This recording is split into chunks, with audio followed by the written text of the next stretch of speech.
Where's the money coming from? Where is the money coming from? That's a question that people in Waterloo might be asking today after a house that was up for sale for $800,000 went for $1.2 million. A small house with 4 bedrooms. One realtor tweeted that it had gone up 100% in just 2 years.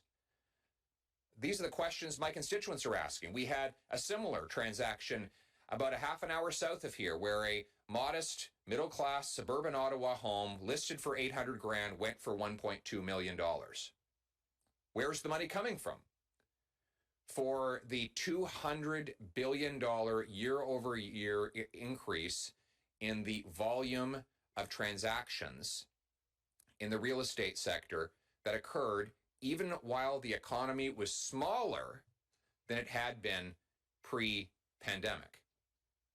Where did Canadian financial institutions get the $193 billion they lent out in mortgages since the pandemic began? At a time when wages were dropping and unemployment was rising, how is it possible that financial institutions found $193 billion to increase mortgage lending? Where did the money come from to fuel the 20% year-over-year inflation in real estate, the biggest in 1 year increase on record, according to the Canadian Real Estate Association? Now, some say it's just inflation. Well, it is inflation, that's for sure. But for any purchase to happen, there has to be money. And we need to know where the money is coming from. This is not a theoretical question. It has priced young people, the poor and the working class, out of the possibility of ever owning a home.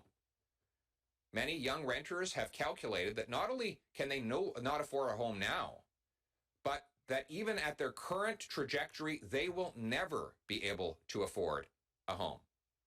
And we are creating a permanent division in our society between the aristocracy who owns and everyone else who must rent forever, whose hard work and wages will forever go to paying the mortgages of those who own and rent to them.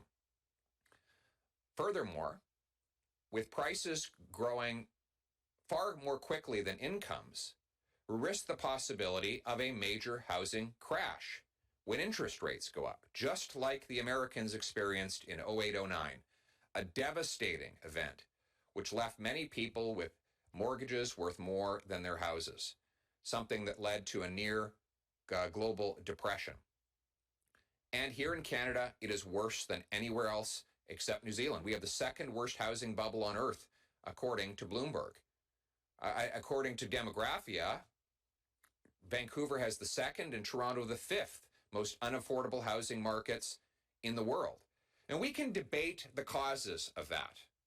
You can say that it's because of municipal bureaucrats and politicians blocking construction.